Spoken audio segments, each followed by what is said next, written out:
Hello, students. I hope you all are fine. In continuation to our topics, which we talked about in our previous video, that let us recapitulate the basic grammar topics quickly so that they can be used for solving our gap filling exercises, editing, omission, dialogue completion, and so on so forth. So let us start with prepositions this time. A preposition is a word placed before a noun or pronoun to show its relation with something else in the sentence. Something else, or basically other noun and pronoun. Like I placed a book on the table. Now, book and table. What is the relation? The book is on the table. I am fond of milk. I, that is noun, milk, another noun. So in the first sentence, on shows the relation between table and book, and in the second sentence, of shows the relation between adjective, phone and milk. These words are prepositions. The nouns or pronouns after a preposition is called the object of preposition. It is always in the accusative case, that means objective case. So we talk about the object. A preposition has no fixed meaning of its own. It derives its meaning from the context it is used in. Now let us see quickly kinds of preposition. Some of the prepositions are known as simple prepositions like at, by, for, in, of, on, out, through, till, to, up, with, etc. Then we have compound prepositions like about, above, across, along. You can see all these. Then we have phrases or group prepositions, which means it make a phrase like in front of, according to, by means of, in place of, etc. Now we move on to participle prepositions like passing, concerning. You can see the ing, use of ing here. These are present participles which have now come to be accepted as prepositions. Several prepositions can also be used as adverbs.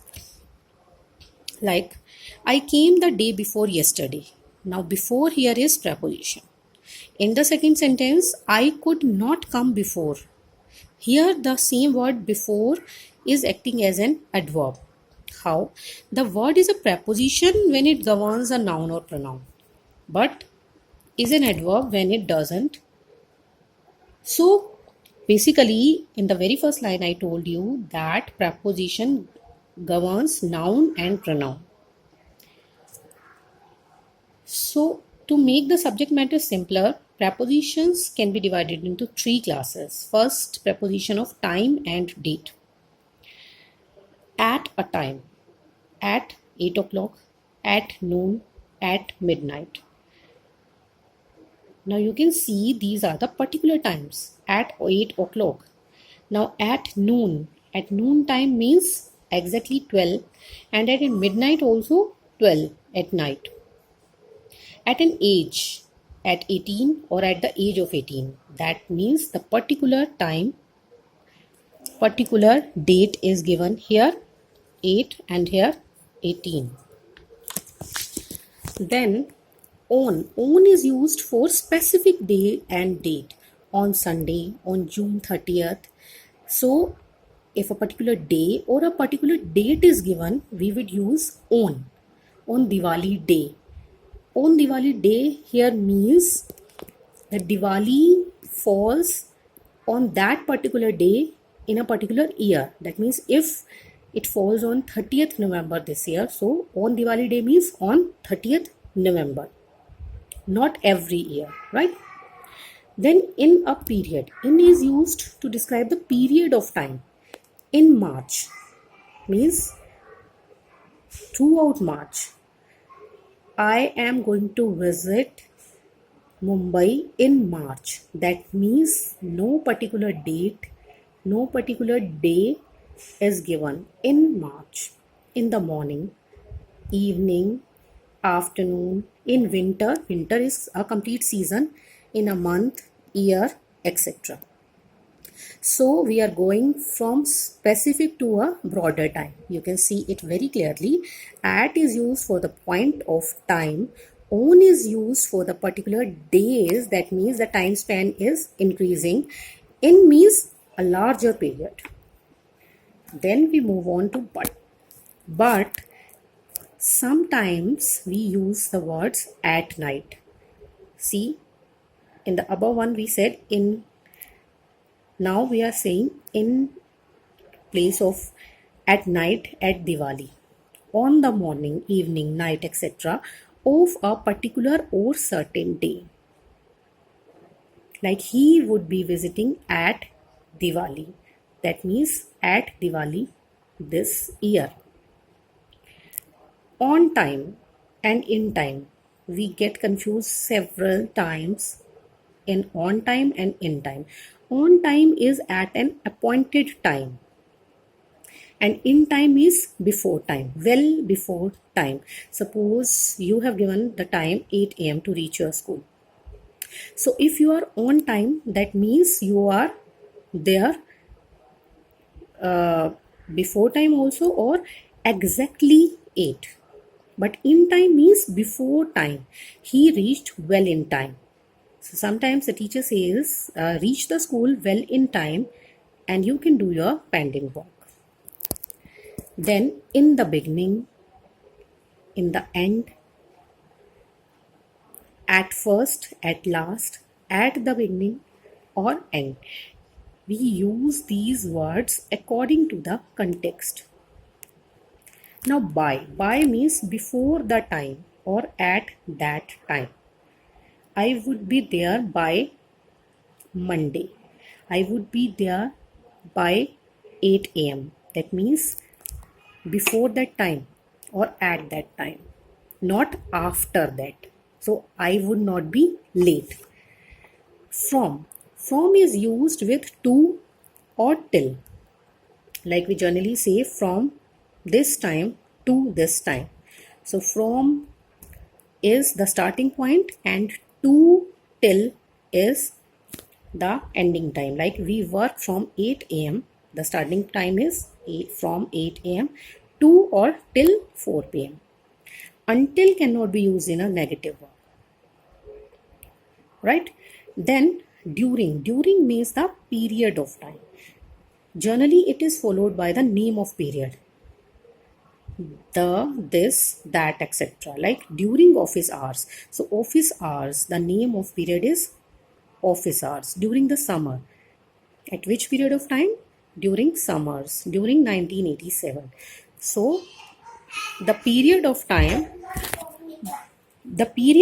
is given, but the name of time is also given. Then we move on to 4. It indicates that the action continues for the whole period. That means a broader time. I sleep for 6 hours. No specific time is there. We have not been given that from this time to this time. 4 means simply a period of time. For how long? Since is expressing the point in time. It is used in perfect tenses. We have already read it up till class 8 in very much detail. It shows the definite time when the action began. He has been in bed since 6 a.m. So now since is given, you can calculate for how long. The difference between since and for is since is used for the point of time, the numerical time when it is given. I have been living here since 1998. So now you can calculate for how long. For means period of time. In at the end of time and within before that time. He will return in a week. That means at the close of the week. Around 7 days it will take. He will return within a week. Within means in less than a week. He can come back in 4 days, 5 days also. So within a week. After is a preposition and afterwards is an adverb. After is followed by a noun, pronoun, and gerund, like we read earlier also, that the preposition is always followed by noun, pronoun, or gerund. So after tea, we went for a walk. Tea. When we had tea, and afterwards went for a walk. Afterward is not followed by tea or the noun here, right? Then we have the preposition of place and direction. For. For is used to show somewhere. Is this train for Amritsar? We use in. How? In Ludhiana, in France, in the park, in jail. That means inside a limited area, inside a confined area with the boundaries, like Ludhiana, inside the city of Ludhiana. In the park means inside the boundaries of park or jail. Somebody, something inside a building or room. In the principal's office. In the bucket. Into. In and into makes us confuse sometimes. How? Into means in the direction of something, or to a position in or inside something. See, in means when something is already inside, and into means the movement, which shows movement. Speak clearly into the microphone. Sunita dived into the water. Now Sunita was not inside the water earlier. She dived from outside into the water. If we had to say that Sunita is already in the water, then we would have said Sunita is in the swimming pool. And now we are saying Sunita dived into the swimming pool. See, this is the difference. When a thing is already present inside, it would take in, and when it shows movement from outside to something inside is into. Then we use at when we relate to a place in terms of its function or purpose. At the club. That means we have a purpose to go to the club or to the home. We use on. On is used for fixed point on a surface. Like there is a handle on the door. Fixed point. With words like floor, ceiling, the books were lying on the floor. For public transport also we use on. On Shatabdi Express. On the Maharaja, a ship. That means public transport takes on. We can compare he went to the studio in a taxi. In a taxi. Taxi is a means of transport which you took personally, privately. So we are using in. But train, buses, ship, aeroplanes, they are the means of public transport. Then we come to across. Across means from one side to another, from A point to B. She walked across the lawn, from one side of the lawn to another side. Under means below something, in the position, under the bed. Then below the surface. The boat lay under several feet of water. Surface water and below the surface water, under several feet of water. Under also means less than. It took us under an hour, means less than an hour. To say who manages or who runs something, who controls, there are 10 MBAs working under her, so under her control. According to an agreement, law or system, under the new law, domestic violence is a punishable crime. So under means under an agreement or law. Experience a particular process. The hotel is under repairs or under construction. Then we move on to between. In or into the space separating two or more points or objects. Like I sit between grandpa and granny. In the period of time separating two points of time. Like what were you doing between 7 and 8 p.m. So from one point to another point. From one place to another place also we use between. He keeps traveling between New Delhi and Noida. So why do we use among? Among is used to mean surrounded by something or somebody in the middle, or like it is a town among the Shivalik hills, not between the Shivalik hills. To mean that somebody or something is included or happening in groups of people. There is a common problem among the teenagers. So, teenager is a group of people, a particular age group. Instead of between, when three or more things or people are involved, while dividing, we use among. Distribute the sweets equally among four children.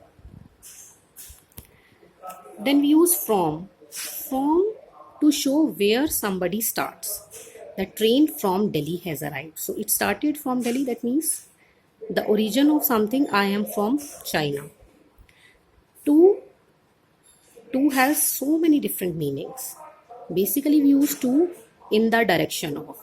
I walk to school every day. So towards or in the direction of school. Then we have prepositions of travel and movement. This is quite important. You should know these things very carefully so that while attempting the question, you would not get confused. Travel by train, car, ship. Travel on horseback. That means on which we can mount on or we can ride on. On horseback, on bicycle. We ride on a bicycle, so on. Travel from one place and to another place to show the movement. Arrive. Arrive in a country, village, town. Arrive means to reach something, some place. Arrive at. Arrive at means particular or specific address. This address could be a hotel, a home, particular railway station like Rohtak railway station. So that is a particular railway station we are talking about. Now when we talk about vehicles, get in or into a vehicle and get on or onto a horse or bicycle. That means mount, like we talked about earlier. Get out of the vehicle and get off. Out of the vehicle, that means in which you got in or into. I got into the car, so I got out of the car. But I get on to the horse, so I get off to the horse. Thank you.